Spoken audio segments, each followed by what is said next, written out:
morning. Hey, it's Thea. Welcome back to Garden Goddess Tarot and welcome back to a little pairing video, which is kind of a sneaky tarot roundup. I think it's going to be like the tarot roundup for this month, just judging by the projection of the foreseeable future. So that's what we're doing today. I've got a bunch of decks that I've been kind of using together that I kind of wanted to share, a couple of new ones, and a friend of mine also asked for some pairs specifically for the Faceted Garden Oracle. So just also let you know, if there's anything you ever want to see, just like suggest it to me, put it in my brain. There is a good chance that I will be as curious as you about it and thus want to explore further together. So if there's anything you ever want to see, just you know where to leave it. Actually, message me anywhere. It's really cool. So that's what the plan for today is. I also need to update you on the, I don't know if you can see it, it's over there somewhere, the Yolanda Witch Tarot. I have some thoughts about that. We did a whole video of that actually in the member space and I came to some pretty strong conclusions. So long story short, the deck is cool. The book leaves quite a bit to be desired in like a really weird way, which is strange because I had so much potential, but it went a weird way, guys. It went a weird way. So yeah, I might touch on that a little bit. Also, I do need to pull the giveaway winner. So about 10 days ago, a little over a week, I did the Gentle Tarot video in which I've got a package of giveaway stuff. So this is, it's been up long enough. I'm gonna pull a winner for that lovely little basket of goodies from Mari. So we're gonna do that probably towards the end. And if you're the winner, congratulations. I'll probably contact you separately and let you know. That was super fun to do, and I like genuinely think I will be exploring more giveaways in future because I think it's great. so yeah, a good time. I'm also in the process of recovering from like the illness that will not cease.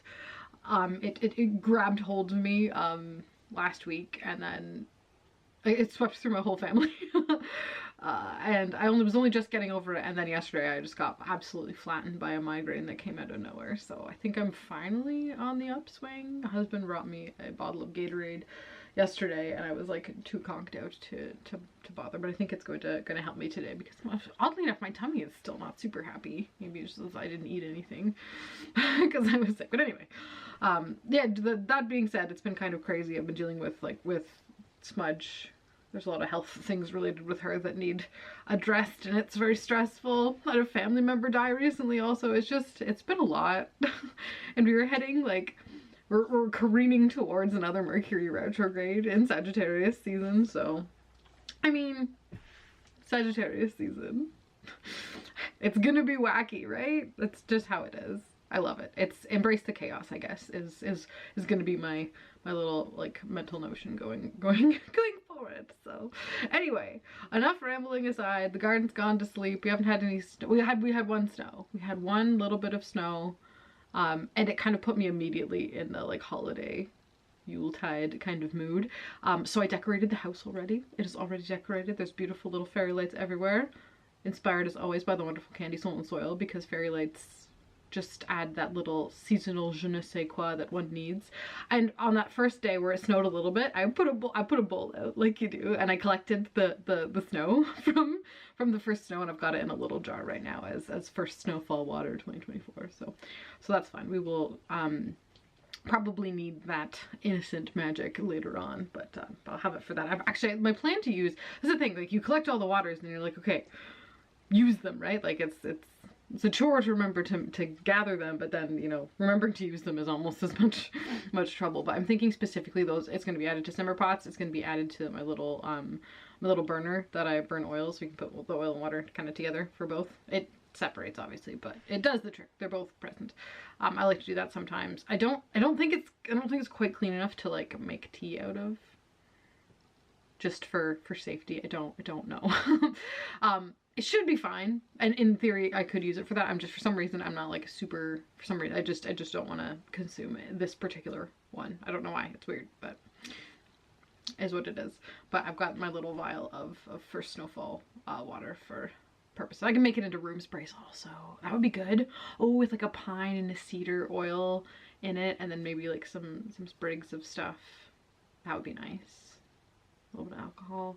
Yeah, that'll be good. I think, yeah, room spray is also a good use for it. So it's water, right? You can do really whatever with it. So yeah, that's the extent of the holiday-iness. I've been putting on the ambient music to just chill out to pretend I'm in some like Scandinavian cafe or old, you know, bookshop in the back streets of Shrewsbury or something, you know. just you know, immersing myself in the magic of the season, I think. And it happened quick this year. It usually comes on a lot slower. I'm usually a lot more reluctant. And even though it's been warm, like we haven't got the cold weather that we usually do going this far, but it came on quick, and I'm ready for it. So yeah. Just the craving for that like comfort and joy of this time of year, I think, is the underlying reason. Dig to the bottom and then, oh, there it is, the need for comfort and joy. So we were providing that for my dang self this year. So part of that is spending some time with some wonderful tarot decks. So without any more further ado, sorry for the rambliness, let's get over and have a look at some pairs, play with some pairs, look at what the kind of vibe is right now when it comes to decks, and just have a jolly good time. Happy Sagittarius season, babies. All right, let's go. All right, hey, we're here. I guess we're ready. For some reason, I feel less ready than usual. Very strange. I'm going to light my little stick here. There we go. And I've got some sandalwood going in the background, because that felt right. Let's clear the space. Leave it wide open. Just intentions of a nice time. That's what we're here for. We're here for a nice time, not a long time. All right, let's just get right into it. This is my current, like, of the exact right moment right now, obsession. It's a weird obsession. It's not like me at all, and you'll see when you see the decks, but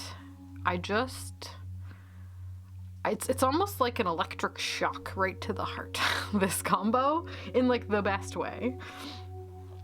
So like the kind of dead, dismal weather, the nature outside, it's just been, and usually I revel in that, right? There is a time for reveling in that. I feel like Samhain season really is that. But I think once you switch over to the more like festive season, once like it's weird. It's like the mood this time of year, like usually the seasons progress in a natural way. Something about this time of year, going from Samhain to Yule, it's like a 180. It's like, it's all of a sudden like a switch is flipped, and it's, I don't know, going from the reverence and the quiet calm of Samhain season, honoring the dead, looking back on your ancestors, focusing on the past, to like doing a quick 180 over to Yule, which is about the present. With the present.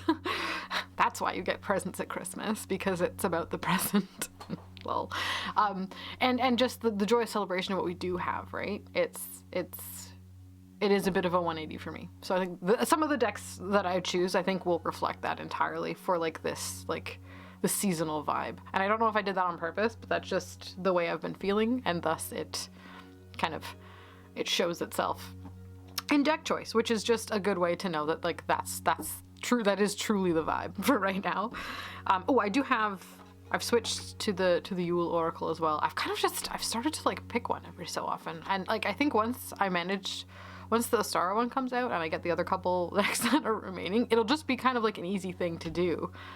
That's just like super supernatural to just have a card out as the right now. And heyo, as some of you may know, I've been really like actively putting effort into connecting with the divine feminine in a way that works for me, and it's something I struggle with, I'm not gonna lie, but I think I'm finally getting there, or at least like arriving to the place where I'm more comfortable and it's coming a bit more naturally, which is good. I still have to look at it in a really broad, vast kind of way instead of hyper focusing in on a specific deity. So that being said, here's Mary, which she'll this will pop up a little later in the stacks of things that we get to talk about. But she was our card for this couple of days, and I find that really, really comforting. Actually, also, let me just some other some other current cards, which kind of, oh, sorry, we'll get to you in a second, Mr. Albano, that are still out, that kind of, these all showed up at the same time in a weird way. This is the Guardian card from the Days of Creation, so that's really nice. Wonderfully, this card of all the cards feels like a hug, but it's like a hug that comes from like a chasm or a tear in the universe. It's really interesting how I experience this card. And then we have this one, your pinky finger turns into a bird. I also pulled it at the same time with the Morrigan card. So I got Mary, Morrigan, Guardian, and your finger turns into a bird.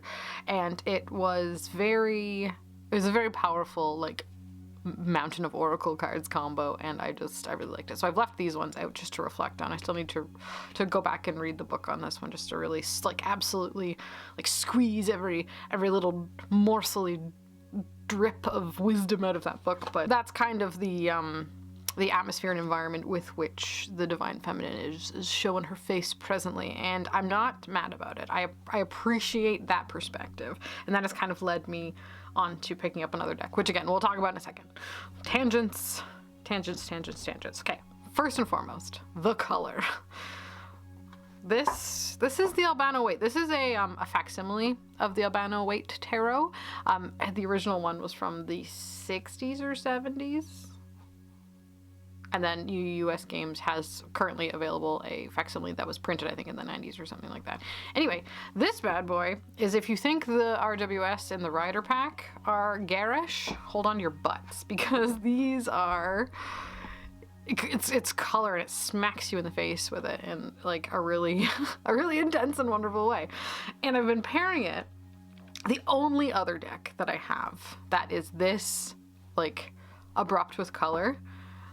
And I've always, like, I love it dearly. It is amazing. It is a rainbow of happiness, but I find it difficult to reach for because it's just so, it's so what it is, and it's perfect, and it is an entirely a result of the glowing personality of its creator. But something about when I mixed it with the Albano Waite, it did something, and I was like, yes, this is it. This is how I want to work with color. So, like, when I'm craving color, when I need, like, other than, even in the Thoth, it's quite subdued. There's color, and the color is important, and the scales are present, and all that jazz, but it's bright, but it is subdued. But with this, it's like bam, it's like a smack in the face. And it's really easy to trace the colors throughout as we go. So I'll flip through a few of these just so you can see what it is I'm talking about here. But, like, it's wild. Like, look at this. It's just, and you can, especially with the keyword, by the way, this is the Narrative Alchemy Tarot. It's by the wonderful Krissie. Her channel just recently got a new name, which she has titled Questions for Dessert. I would highly recommend going to check it out if you like just consistency, a nice, beautiful daily reflection that you can watch. It's one of my favorite parts of the day, is watching a Krissie video. This is her deck. She's made this.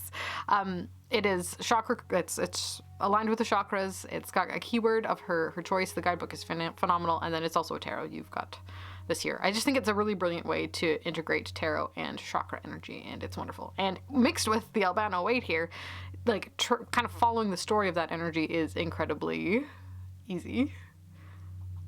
It reads so super well for me. The way the color shows up, you kind of gotta, like, search and find and pick and choose and see where, like, in this case, this is Sun card, beautiful, joy, amazing, where the orange kind of shows up in other cards. And, like, it really ties, it focuses and pinpoints the message in a great way. Like, this green, it's in both, it's just part, these decks were made for each other. I can't. I don't know what it is, but it's amazing. Oh, yeah, look at this.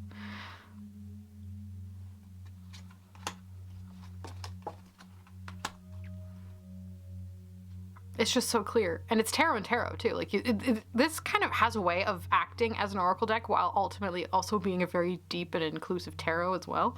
It's just so good.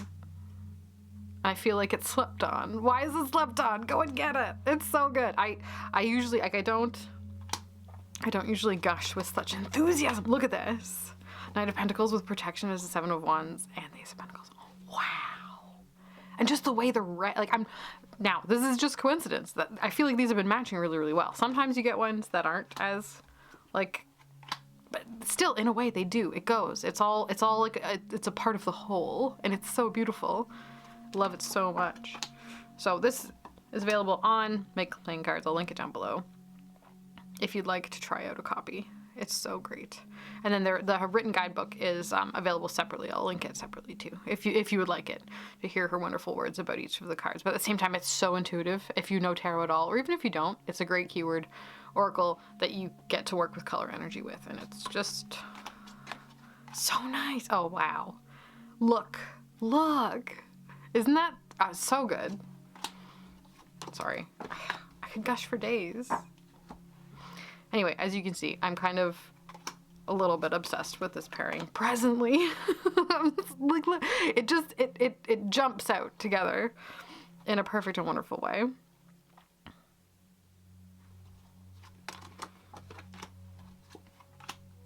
Yeah, and I'm super into it. So that is the Albano way. I could go through the whole deck. I want to, but I won't. I will save it for you to kind of go through. But yeah, no, this deck is incredible and amazing, and I'm so glad that I found its pair. These two go together forever now.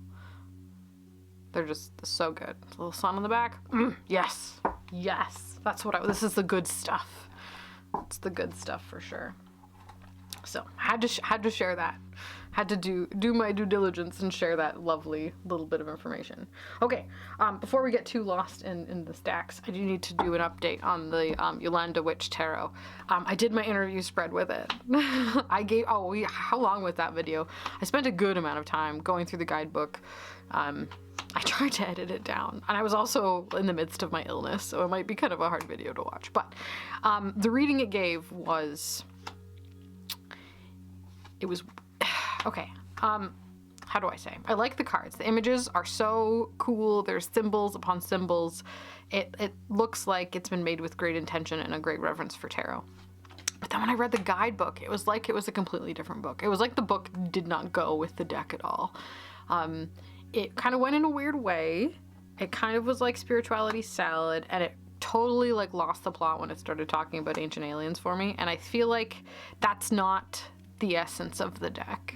I don't know, maybe, am I wrong? I'm not sure, but it was just the way it was saying things. It was really and I have nothing against feminism. I think feminism is quite great, actually, but it was taking it in a kind of toxic way that I don't like using the word toxic either, because that's just, but it was taking it in a way that just felt malicious and vindictive and full of like an intent for revenge almost. I don't know, it was really weird the way the guidebook was worded for the cards that I was looking at, and it wasn't hitting for me. And it could hit for other people. It could be so wonderful and so great, but I feel like the deck as it stands on its own with its images speak to me so much more deeply and clearly than using it with the book. So that being said, I read I think four card entries in the guidebook, and I closed the guidebook, and I have no intent of ever opening it again. I think the deck I'm still going to keep and I'm still going to use, but just having forgotten about the book, because the book was just not for me. I'm so sorry. It's the artwork by Hans Arnold is amazing, but the Rosie Bjorkman guidebook just wasn't it for me, which is sad because I was so excited about getting into it. But it just, yeah, it wasn't my path, and I'm not ready to particularly open up that part of my path to it. The reading I did, it was really, really interesting, because the deck, it felt kind of like the story that the book was telling me based on the cards I pulled for the reading. It was like it was kind of trying to manipulate me a little bit and like force feed me pills that I have already like turned away in the past, didn't want to swallow, and it was like, I don't know, it was weird. It was challenging me in a way that I really did not want to be challenged. And I don't think this is in like a shadow worky kind of way either. I really, like, I'm like doubling down on my beliefs here and saying that this is not for me. And that's fine. You're allowed to do that for decks. And for some people, this will be really validating. And that's not like, people have different opinions. People have different beliefs. And that's why there's so many tarot decks out there. And also why it's so fun to explore them all and that sort of thing. But I feel like the wildness for me is the disconnect between the guidebook and the deck, I think. Because the imagery on the deck says so many other things to me than what the guidebook was kind of peddling. So anyway, it brought up some weird stuff about some interpersonal relationships I've had in the past, which is weird because that had like never come up in a reading before, and it was really out of the blue. So far, for those of you in the member space that were paying attention and had asked, the person has not shown up out of blue into my life yet, but if she does, I'll let you know, because that would be crazy. But yeah, it was weird. It was a weird time. So I like, the long and short of it is, I like the deck. The imagery on the deck is so cool, and I think I'm still going to be able to connect with it, but I just really feel like the book was not helpful for me. Saying it nicely. So, Yolanda Witch Tarot, very interesting. It was an experience that was not anyway in my expectations whatsoever. It was so wild. Okay, I gotta stop rambling so much. Okay, so let's pivot back around to when I was talking about my work with the Divine Feminine. As I have prefaced it, I do have a hard time connecting, and I've been like trying to let myself in via getting to know certain Divine Feminine deities, and it's like the door was, not that it was shut, but I encountered a resistance that I wasn't willing to break through at the time. However, finally, after just quiet persistence, not aggressive persistence, but just like showing up, which is, I think, a lot of all it takes is just like an open heart and showing up with a curious mind, and, you know, kind of being really willing to hear what it is that they have to say. I've managed to form a connection with Mary in some small form, and I'm really excited about it. And these are the decks I've been using. So every Sunday, I pull 2 oracle cards from the Mary Oracle by Maria Louise Wessels, and the Mysteries of the Black Madonna by Hetjen Grobler. And it's been lovely. It's only been a few weeks so far. 4 weeks I've been doing this, but it's given me, it's weird. The way these cards read together, it's different than any like regular tarot reading I've ever really done. It really feels like a conversation. I think that's just the way this oracle works, because it's concise and clear. It's images of the Virgin Mother and a keyword, and then we have all of the context of kind of the myth and lore of Mary, the Black Madonna specifically, and the examples of her shrines throughout the world, mixed with stories of the Dark Feminine as well in this deck. And it's really wonderful, but it's a lot, and I like just one of these and 2 of these per week is more than enough to kind of sit with. And it's been really cool and quite, how does one say? It's been an experience in which I am learning. I am learning lots about myself, about my relationship with the Divine Feminine, what the Divine Feminine is, how she shows herself in the world, and I'm excited to see how it's going to help soften my spiritual experience, shall we say. So, okay, there's like there's an infinite number of paths, obviously, but there's like the tarot as a tool to get something, and then there's tarot as there's tarot as like a practical tool, and then there's tarot as a spiritual tool. Let me just put it that's a pretty good way to, again, this is me doing my let's logic and divide it into 2 different things, which is very sacred masculine. It's the way I approach the world. So again, this Divine Feminine work is to try and like include a more holistic experience. So like, especially once I can get back out in the garden again, that also kind of fits in that Divine Feminine space for me. But anyway, there's using tarot practically, and then there's using tarot spiritually. And I feel like this example of this pairing of decks is using tarot spiritually and not at all a practical way. Like, I wouldn't ask this pair of decks what my day's gonna be like, you know? I'm not gonna ask, you know, I lost my keys, where are they, to these decks. That's not what this conversation's about. This is a conversation with myself, self air quotes, self being what, right? Self being self, right? And the the part of me that kind of is looking for, I don't know what I'm, but the part of me that's looking for something, that self is in conversation with these decks.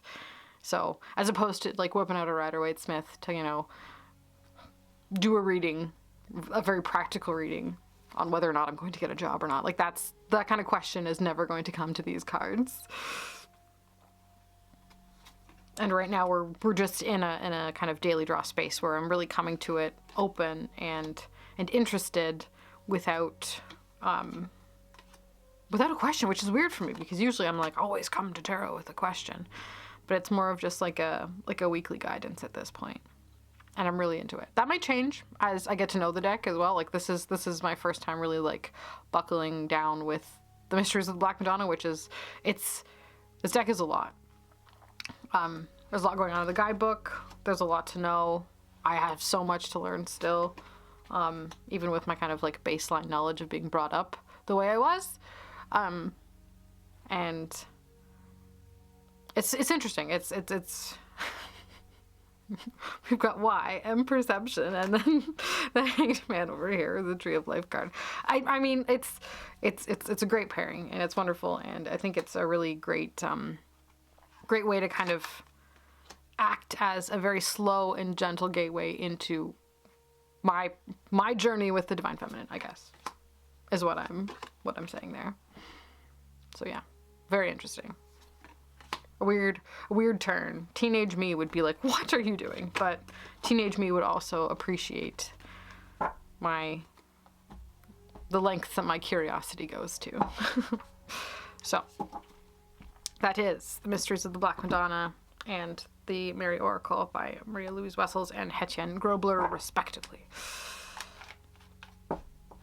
And I'm excited. She's making a Red Madonna one, and I like the idea. Do I jump on it immediately? I'm not sure.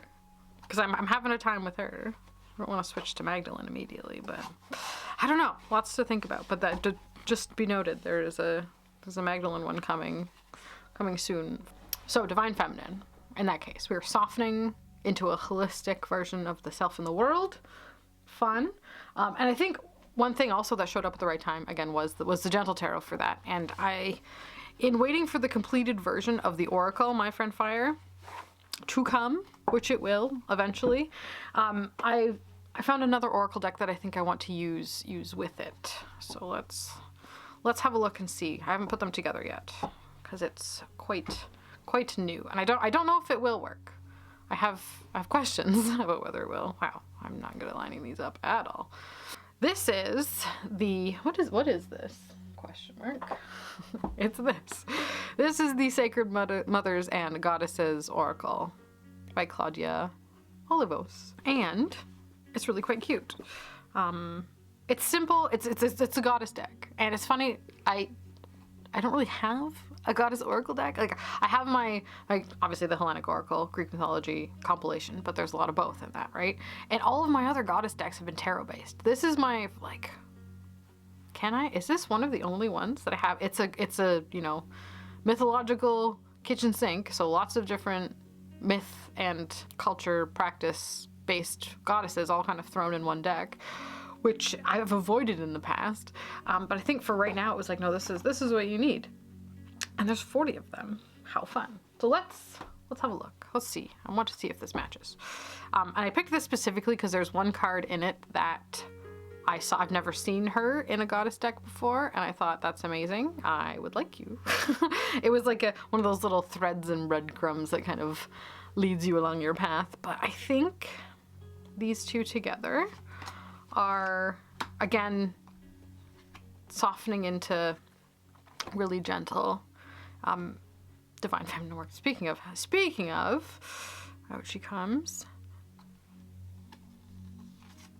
And again, I'm not sure if it's going to be like a every week and reflect, or just on occasion, or just as needed. I haven't nailed down the details of the repetitiveness of this particular practice, but I feel like these two will go in a way that I want them to.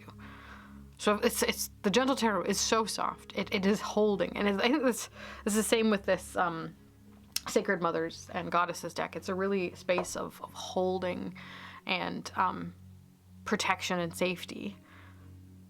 Like emotional protection and safety, spiritual protection and safety, and in which, in that space, it now allows you to explore those parts of yourself that you otherwise may have not been able to based on the world you live in. Look at that. I like that. I think this is the energy I'm looking for.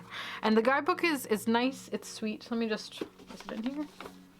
It's got a few pages. There's a spread for each card, which is nice. So if I wanted to go further as well, either with the Gentle Tarot or like another as well to pull in to kind of get to know the goddess a little bit more, there's a spread for each card, which is great. A couple of rituals for each of them, the associated herbs, flowers, incense, oils, stones, and crystals, which is great. So I feel like this book is really useful.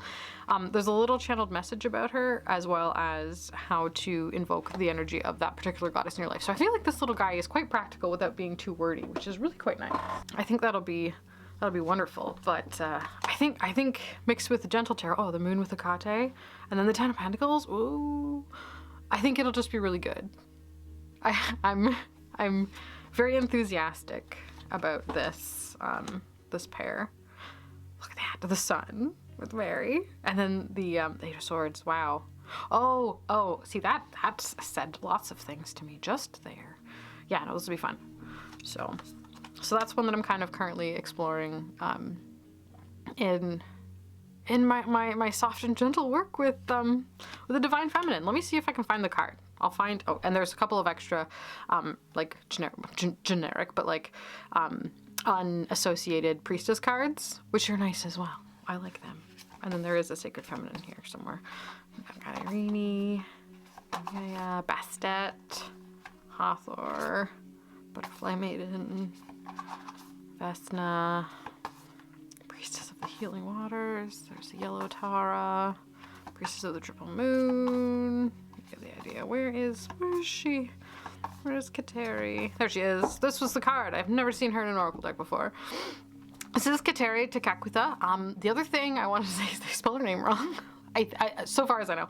On my understanding, it's Kateri Tekakwitha, and she was a native girl. She wasn't very old, who found her way to Catholicism, and they canonized her as a saint. So she's a saint, and she kind of, which is, it's again an interesting perspective. And I'm not, and I'm not particularly vouching for any religion. I'm non-religious, and I would like to kind of leave it that way, just in case there was any question.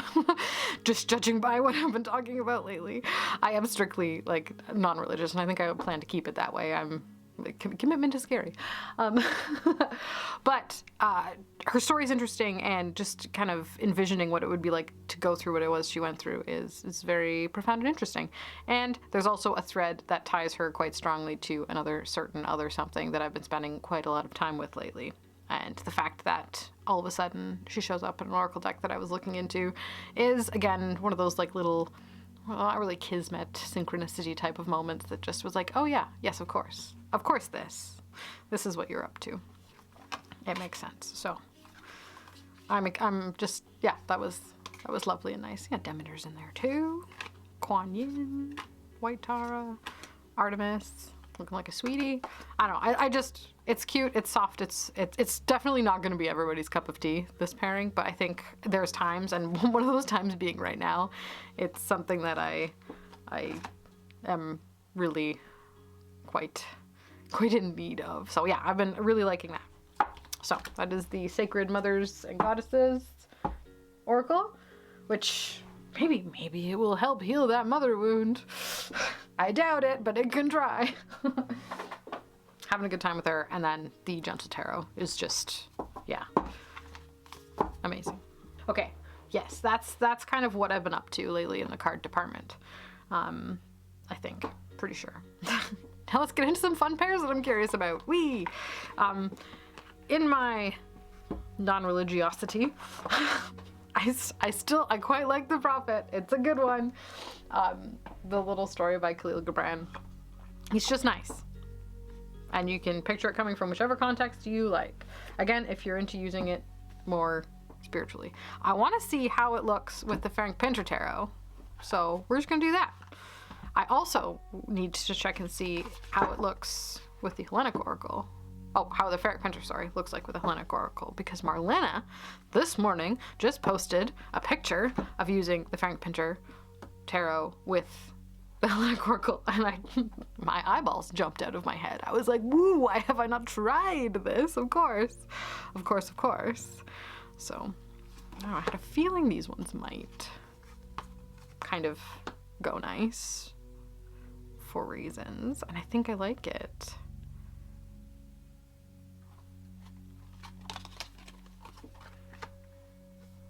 They're both like painterly, but in their own kind of unique ways.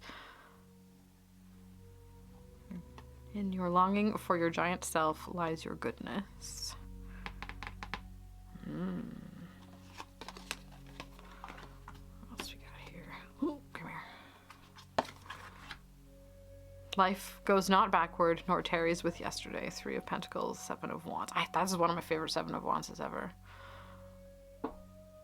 It really is. When love beckons, you follow. 9 of Pentacles, Ace of Pentacles. I think it works. I think it does. That is correct. Let your best be for your friend. The Emperor and the Knight of Cups. Oh.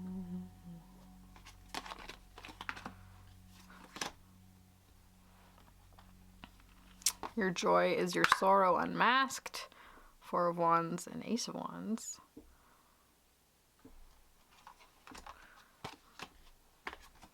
Oops. Sing to me a deeper song, the Devil and the Ace of Cups. Yeah, I think that works. I think that's good. I'll have to try that when I need that kind of business. But yeah, I do like this little one.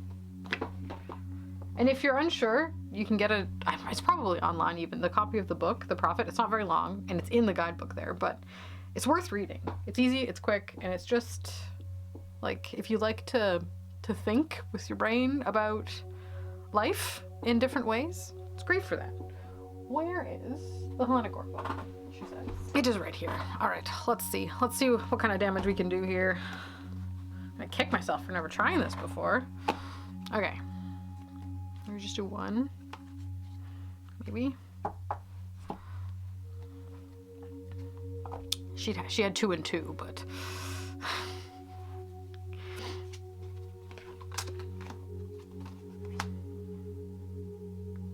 I think they do though.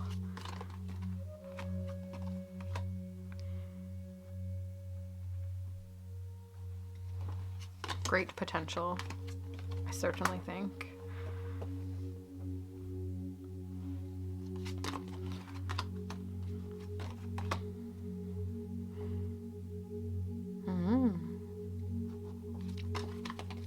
Sorry, I'm just like also reading them quietly. Yeah. Yeah. Ooh. Oh, that one. That card. That card has like personal memories attached to it for me. I feel like I'm in the Brighton train station. Oof. But yeah. Erebus, Death, and the Page of Pentacles.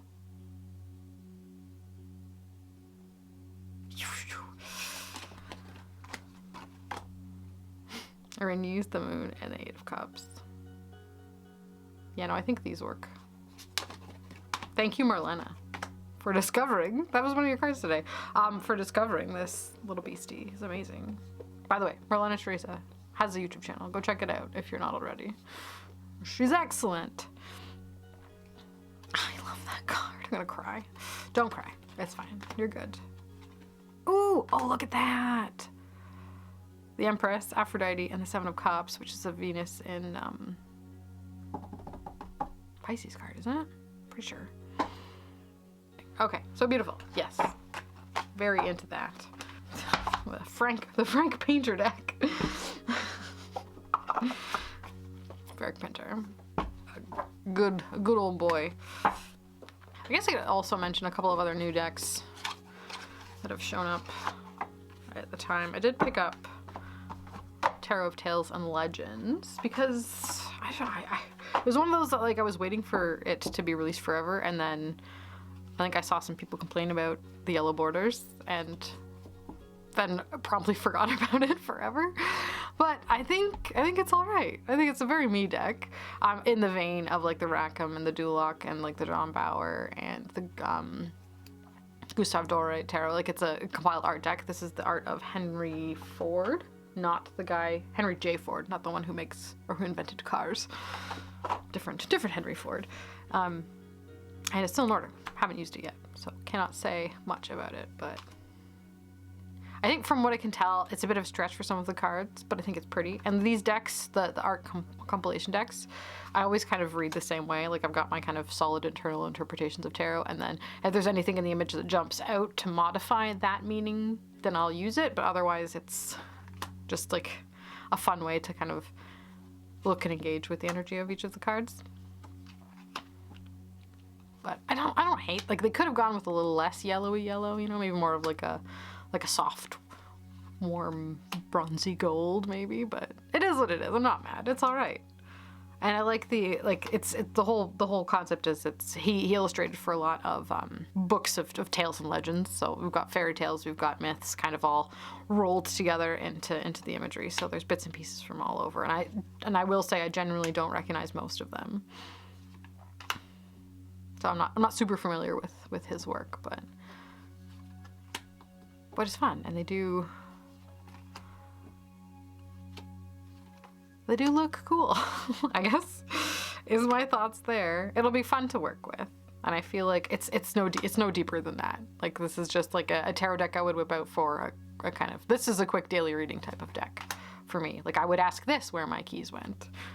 I would ask this what my day is going to be like. You know, I would ask, you know, this about like the story of my life, like that kind of thing, as opposed to more of like a deeper spiritual level, which those other decks kind of are much more suited to, right? If that makes sense. Well, this practical deck, other one's spiritual deck. And I think there is a difference, because there's like this life that tarot is living within the secular world, which is very interesting. And as a longtime part of said secular world, it's so interesting. But then how it like, I don't know, does it suck people into the spiritual side on purpose? Or is it more likely to? I don't know. That's an interesting conversation. It sucked me right in. I've gone all sorts of places I never would have expected to, thanks to tarot, and I love it, and I'm so thankful for it. But it's just such an opportunity to learn about life on all of its layers and levels. So cool. But okay. Let's jump through some of them. I got a full flip through, but yeah, quite cool. Lovely little Los Scarabeo deck. Tarot of Tales and Legends. The book's like just, you know, a quick little interesting interpretation in a brief moment. And I like to consider them sometimes, like the little white books in Los Scarabeo decks. Get in there. Like sometimes they do add something needed and nice. But like I wouldn't learn tarot with one of these. You would be very confused. Okay. And then the other new one that came at the same time, there was a few on sale, and my wish list was getting a bit bloated. And this is one that I wanted for ages. The Golden Universal Tarot. I have the Golden Art Nouveau. That was one of the first decks I ever bought actually. The Golden Tarot of Klimt, Tarot Nefertari, and this one. I think that's all of them in the golden deck series from Los Scarabeo. I etched it in black already because I absolutely had to, because there's a black border on the back and a black border on the front, and that's my favorite. Could use another coat actually. In this light, it looks a bit on the patchy side, but if you look close and I move it, sometimes you can see the sparkles because the gold leaf kind of has a way of coming off. But oh my gosh, this thing is shiny. I can remember, I haven't used it yet, obviously, I just edged it. I can remember years ago watching TarotTube, or not just like TarotTube, but like the part of TarotTube where they just do readings. And there was one girl, and she had this deck. It was she had like I remember 100 tarot decks. Oh my gosh, that's so crazy. Lol. But she had this, and it was used and abused. Like, you can tell this was like her most used deck. The corners were all like roughed up, and it looked even that more because it was black. So when you got the white chips around the edge, it looked loved and used. And I was just like, I was in awe. Love it. This is very much a tarot reader type of deck. It's an RWS clone, obviously. The Universal Tarot, which is another deck that exists, and then it's been goldenified in this beautiful way. Look at this devil. He is gnarly. Oh, love him. Yeah, I like the grittiness of this deck. I love the straightforwardness of it. Reading with a Rider-Waite-Smith clone it feels like coming back home. And a Rider-Waite-Smith deck. Hey, look, it's the Fool. They feel, and that's just where I learned, it feels like tarot to me. It feels comfortable. It's like coming back to a different type of clarity that a lot of other decks don't offer. And that's why I always, like, it reinforces for me every time. Like, I come back around to a clone or an RWS deck, and I'm like, yes, I'm so glad this is where I learned. This feels right. This feels like home. This is it for me. And I don't know why. Something about it. And for some people, that can be a Marseille deck. A Marseille deck might feel like home for you. But for me, it's an RWS clone. I can read it with my eyes shut, you know? Mind you, it's in the wrong place. But yeah, they're a bit different. But I like them. This is a great little deck. And I'm glad that it finally went on sale to, it was ridiculous. It was like $26, which is crazy for like Canadian. You never find a mass market deck that low. So it was time. So I grabbed it. And that'll just be fantastic for reading out in the sun, in the summertime, or anytime. It's a good anytime deck. So yeah, pick those up. Love a little tuck box moment, as I'm sure you know. Okay, let's get into it. Faceted Garden Oracle by Claire Mack. I'm gonna need more space for this little section. A friend was asking for pairings for it because they didn't know what to do. And I thought of some. And I thought, well, I'll just make a video for you. And then I thought, let's just make a video for everybody. So that's what we're doing right now. This is by Claire Mack. She's also the creator person who made the Illuminated Earth Oracle, which I absolutely love, as well as Tarot, which I think is going to be the first one I'm going to pair with it. Why not? Rain Shadow Tarot. This one's cool. One thing I will say about this one, there's a whole video on it actually on the channel. If you're curious and wanted to go check. What is it? Got a cute little silver edge. And obviously it's gonna go visually quite well. It's very, it reads pippy, I guess one could say. The symbolism is not super strong, I guess is probably the best way to put it. But I guess we can go in a little bit deeper. But I do like it. It reads well. But again, you kind of got to have a good baseline tarot knowledge. But anyway, I do like it, but I understand why it's probably, it may not be for everybody, which is totally fine. There's a lot of decks out there. Not everything needs to be for everybody. Thank goodness, because it saves you the trouble, right? I'm really glad when I see a deck I don't like. So then I'm like, yes, I don't need to think about it ever again. Whee!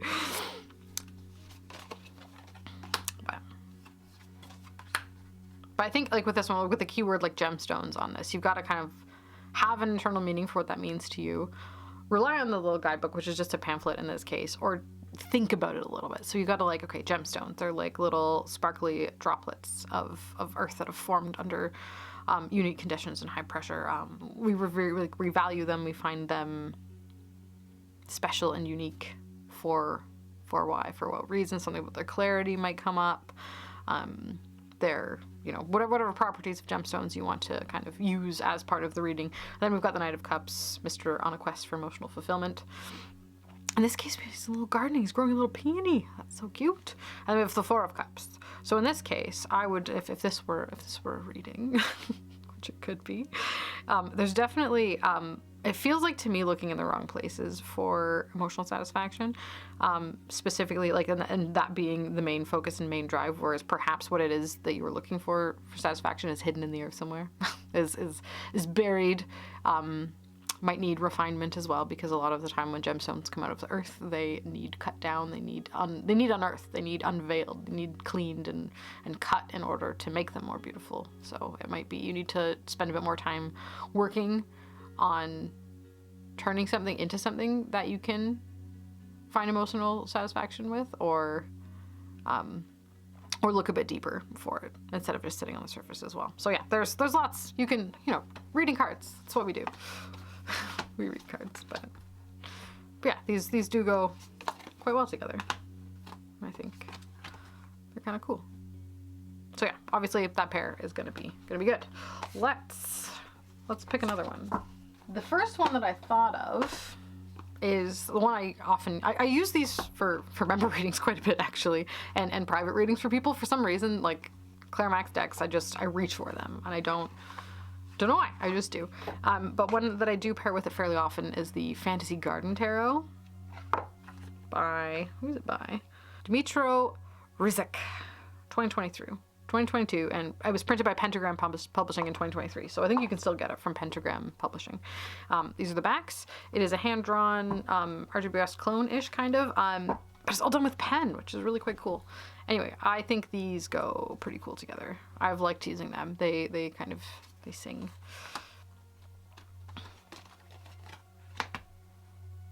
And I think they're nice. I don't know how much I'm going to say about them, but we'll flip through for fun. I guess it's kind of a clone, but not really. Like, it definitely, like, here in the Hierophant goes its own little weird way. There's a dragon on it. The core and the Three of Pentacles. I think it reads well. Ooh. Judgment, Page of Wands, and the Wild card.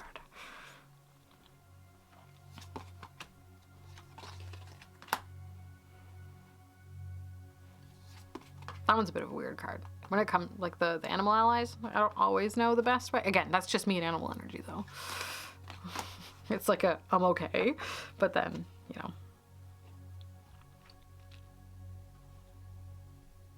Interesting. Sorry, just all of those cups and then all of the icebergs.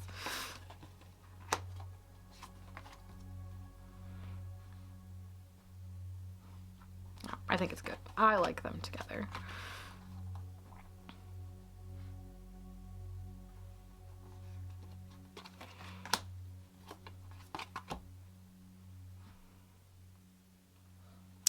Do one more, just for fun.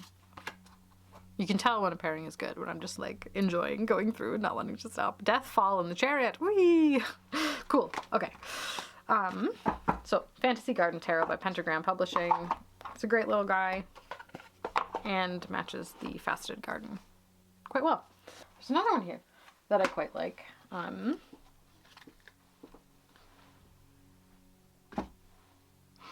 It's the Textured Tarot. And I think it goes quite well also.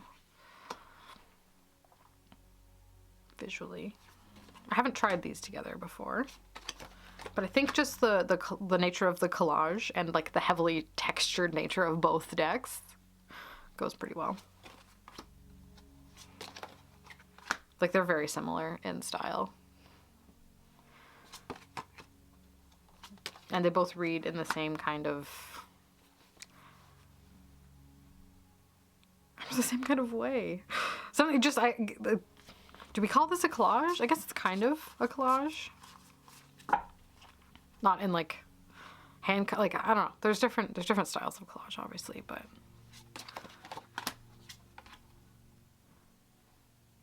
and there's people, which is fun, a bit different.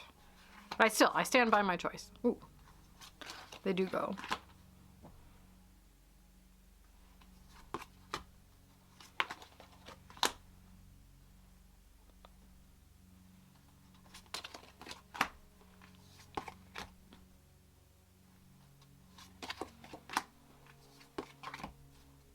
Humanity, the Lovers, and the Chariot. Yeah, okay, we'll leave it at that. That'll be a good one. So yeah, Textured Tarot. That's a good one. Okay, let's try This is what I'm not sure about. We're gonna try it with the Kaimanet or the Chamonix. In my brain it's Chamonix, but I think I have seen somewhere in my tenure on TarotTube that she did say in an email to someone somewhere that you pronounce it Kaimanet. Okay. I have a feeling it'll go. I don't know, something about the like whimsy. This is a beautiful and wonderful deck. I need to use it more. It is so special. It's definitely its own unique thing. There's little ties of symbolic reference that tie all the cards together in their own unique and wonderful way. But it's, yeah, and it's beautiful. It really tells its own story. It's like, it has its own story first, and then the tarot meaning kind of is woven into that story. It kind of, for me, sits in the same vein as the Full Arcos Tarot for that. The way that the story of the deck itself makes, oh, that's beautiful, makes it. I think they go quite well with the Faceted Garden. Yeah, look at that. Ooh. So we got entwined here, the Tower, and then the Angel, which is the Judgment card. Whew. That would be a powerful reading. For sure. Yeah, I think these are really quite nice.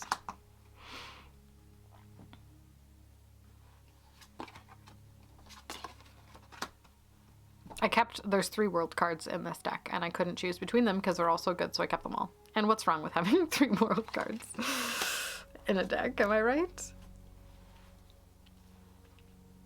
6 of Wands, the Fountain, and 2 of Cups. Nice. I mean, tee right? 6 of Wands, 2 of Cups, Fountain, anybody? Just me? Yeah, I think they're beautiful. And I think there's like a painterliness to this that mixes with the weird mixed media of this really quite well. Yeah, no, I like it quite a lot. So that is the Chamonix or Kaimanet with the Fountain Tarot. And every time I see this deck, I'm like, I need to use it more.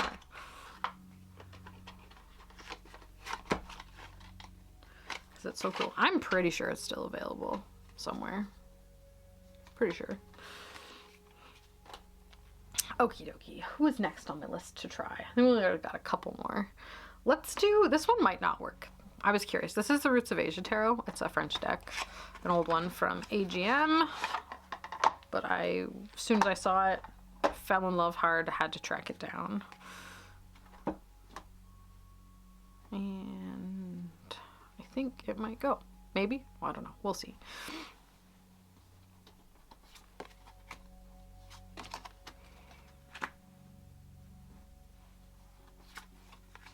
Oops. I'm not sold. I was hoping, but no, this one goes with the Messages of Light Oracle way better. Like, it's okay, but I know it has a better match than this. It would work in a pinch, but I don't love it. Which is funny, because like, you don't know until you pair them. Like, you have no idea what it's going to be like until you put them next to each other. 2 of Swords, Birth, and the Knight of Pentacles. Yeah, I don't know. No, it's not it. One more and we'll try. Seeds, 9 of Swords. Nope. Nope, that's not it. It's not it, fam. It was worth a try. You don't know until you try. The Zillich Tarot. I think, have I used these 2 together? Might have. I feel like I have. It's great. This little, it's very Thoth inspired. Oh, my favorite card's right on top. Love that 4 of Wands. If you know why I love that 4 of Wands, you're cool and have done your homework.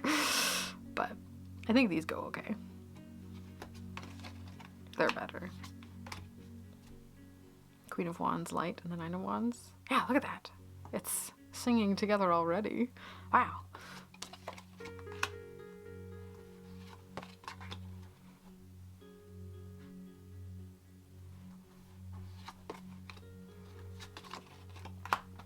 basically, I feel like I'm just like mixing all of my kind of unstructured flowy decks together. It might almost even go with the Luminous Void as well.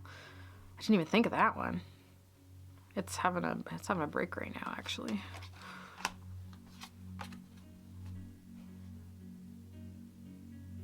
Yeah, no, I think these do work. I like them.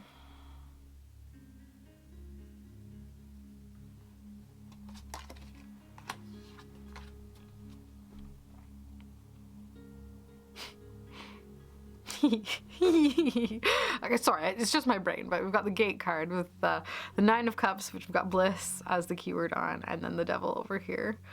Legs askew. I don't know, very, you know. But my mind just lives in the gutter, so what can I say? But I think that's a pretty cool combo. Don't mind it one bit. And I think it really, it focuses the energy on the Oracle card and then is supported by the Tarot instead of the Tarot taking over sometimes. Sometimes you got a match and the Tarot just like takes all of the spotlight, whereas I think this one, it focuses it on the Oracle. I don't know if I flip through or not. Let's just do it on. Yeah, no, that's cool. That's a good one. Zillish Tarot is great. This reads really easily and wonderfully, especially if you know your Thoth. It takes a lot of its inspiration from that, but it really kind of, again, goes its own way. But it's so beautiful. I love it. I would say I almost wish for a full-size version of it, but I kind of like this little tin guy. It's perfect. I wouldn't change a thing.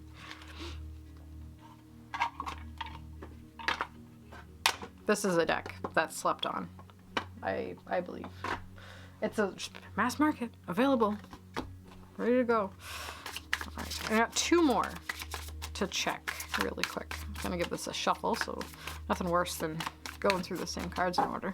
All right, I want to try it with, in this right here next to me, all this time, the Noisy Museum Tarot. I love this. This is great. This is such a fun and easy reader. I feel like oh yeah, my caryatids. I feel like I've put these two together in a reading before. I think visually they may not be like perfect because this is kind of a classical art collage where this leans a little bit more on the organic side. This goes really well with the Rain Shadow Tarot because there's like a little bit of weirdness going on there, but let's see. Let's see how we feel. Like, it's okay. I don't think it's perfect, but I think it works. Can be used.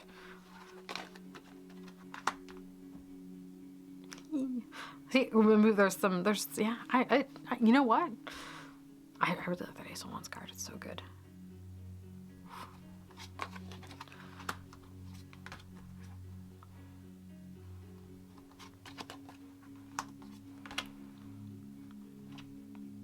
I think it does work, though.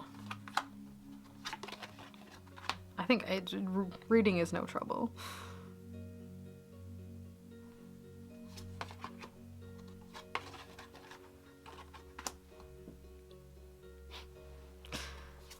I love a double entendre card. Like a card that the word can mean many, not necessarily conflicting, but just vastly different things.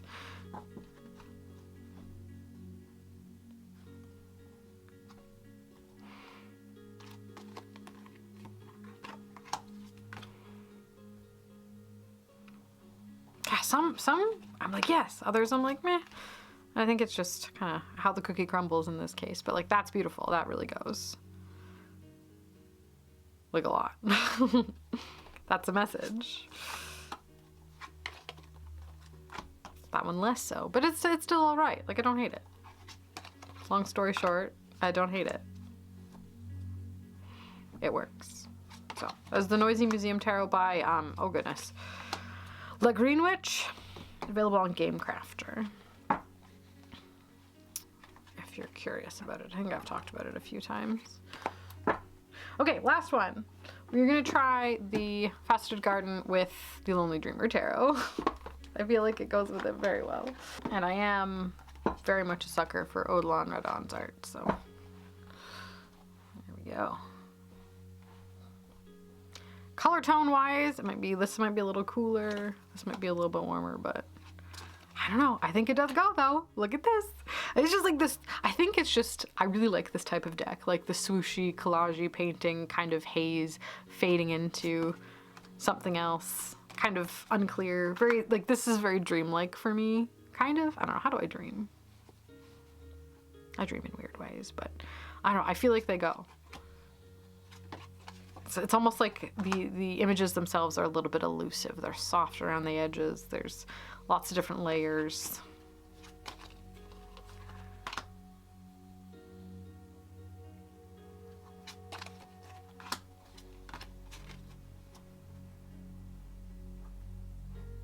Yeah.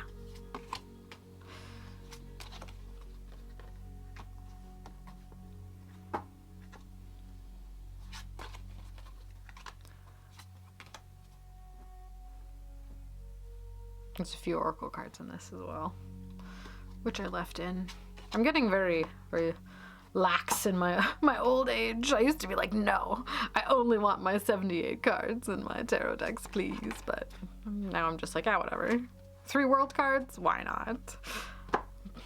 Bunch of extra devils? Sure. Just like chaotically, let's just see what happens. What's gonna come up is gonna come up anyway.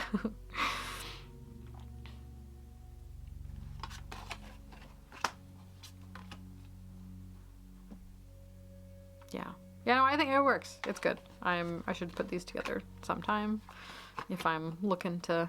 Usually what happens is when it comes to like picking pairs, I don't usually pre-pick them by any means. I'll start a reading with the tarot deck, and then as I'm doing the reading, I'll like be like, ooh, I need an oracle, and then literally what one screams to me is the one I grab. So like, I guess it kind of, I might have an idea in my head already what pairs with it, but a lot of the time I'm just like, I'm fishing for the right energy, right? It's like a, and then when the right one, you just know it. It screams at you. It's like, no, I need that one right now. There's no question. It's that one, which I think is a very interesting way of going about it instead of like agonizing over trying to think about pairing. Like grab a tarot, the tarot you're intending to use, which is like for me, I always start a reading with tarot. And then when I need an oracle to either clarify or as a roundup, like I'll do a scan of where I keep my decks, and it's like, oh, that one, and then you just grab it, and then it works, and that's just the way it is, instead of putting too much like time and pressure on the choice aspect of it. But I don't know, this is beautiful. This is great. This will work. Yeah, no, in its own kind of weird way. I think it definitely will. So yeah, okay. Is that? Yes, I think that's the extent of my stack that I wanted to pair, that I thought of presently to pair with the Faceted Garden Oracle by Claire Mack. So I hope this has been helpful to that friend who was asking about it. Those are the ones that I was thinking would go with it quite well. But I like it. It's great, and I find it very, I don't know, it's a me deck, I guess.